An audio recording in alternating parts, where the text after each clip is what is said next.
We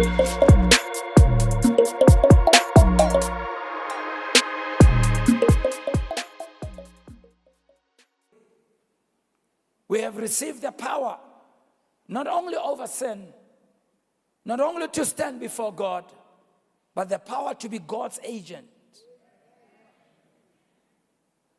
God has anointed you and appointed you to be a witness of his kingdom. And God has determined that we become agents to change this world.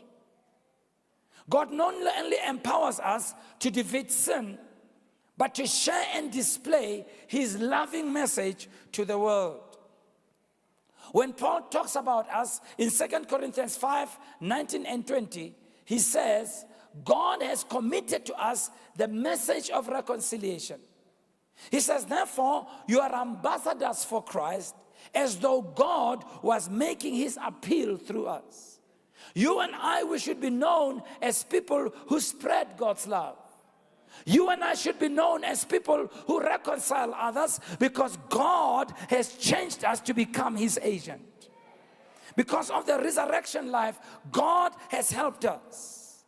God shows his power by using us as weapons, rather using us as instruments. God is working through us. God is working in us. God is working mightily through us. God takes us, the weak and the unworthy, and he uses us.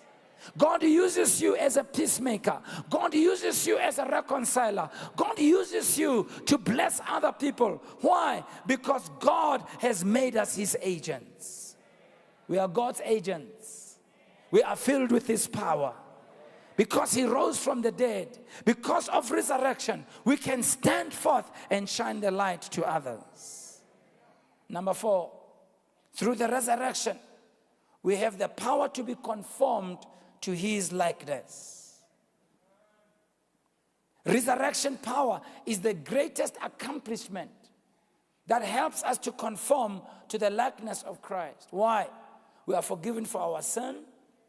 We are enabled not to sin. We are appointed as ambassadors, and we are filled with the love of God.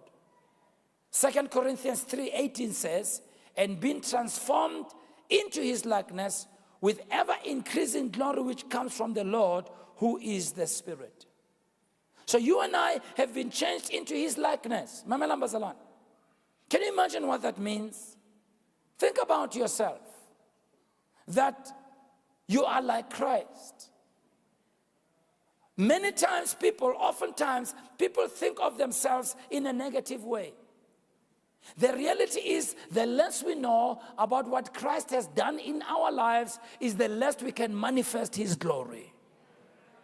You need to say to yourself, I am made in the image of God and I'm becoming more like Christ.